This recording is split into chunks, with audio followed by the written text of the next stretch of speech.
Hey everyone, and welcome to the Bengals Zone. This is my first video on my newest channel called Bengals Zone. I've had a few other channels with a few thousand subscribers, and one of my passions has been creating a new channel.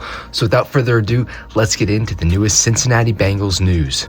Bengals took a while to get into the free agent market, but finally tapped in by signing Bryan Cook from the Chiefs, safety and a Bearcat, to a 3-year, $40 million deal. And oh boy was I happy about this. Bryan Cook was my #1 free agent target for the Bengals. He was the 4th highest graded safety on PFF.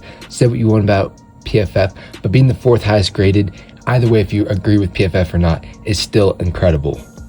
To go from one of the worst safety performances I've ever seen from a starting safety, Geno Stone, to Bryan Cook, this might be the biggest upgrade of any free agent in any NFL team day one of free agency. We all know Cincinnati Bengals' biggest issue has been defense, and addressing the safety position early in free agency gives us a lot of hope. Bryan Cook may not be the biggest ball hawk safety in the league, but he's one of the hardest hitter physical safeties in the league, which is exactly what fits Al Golden's defense.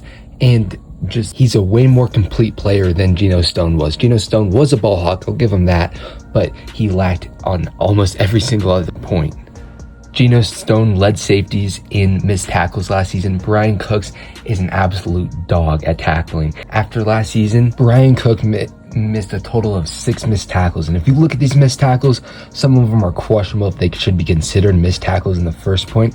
But Geno Stone had a 14% missed tackle rate, which Bryan Cook's is significantly better. He's going to fit this scheme and this defensive lineup far better than Geno Stone ever could. And for 3 years, $40 million, that's a really good deal. That average annual salary is approximately $13.3 million, which is way less than I thought he was going to go for. I thought he was going to go into the Jesse Bates $17 million range, which would have made me mad because we could have originally just signed Jesse Bates to that contract, but we did get Bryan Cook for cheaper. And boy, oh boy, arguably a top 10 safety in the NFL is heading to the Bengals on a $13 million average annual salary. This is one of the biggest additions the Bengals defense could have made, and it significantly changed the Bengals draft plan, I believe.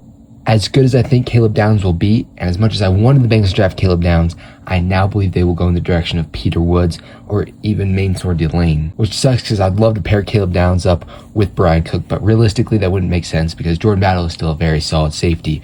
But now that we have a good safety to pair with Jordan Battle, I think the secondary is nearly complete. The Bengals still need to add a nickel cornerback, but I'm feeling good about a Dax Hill, DJ Turner cornerback duo, as well as a Jordan Battle and Bryan Cook safety duo.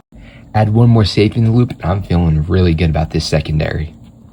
Now the pass rush and linebackers are still very young, and we'll see what the Bengals do to add veterans onto this defense. But thank you all so much for watching the first video of Bengals Zone. Of course, there'll be tons of different videos coming very soon, especially with Bengals free agency, and I cannot wait to get this channel started. Thank you all so much for watching. See you guys in the next one.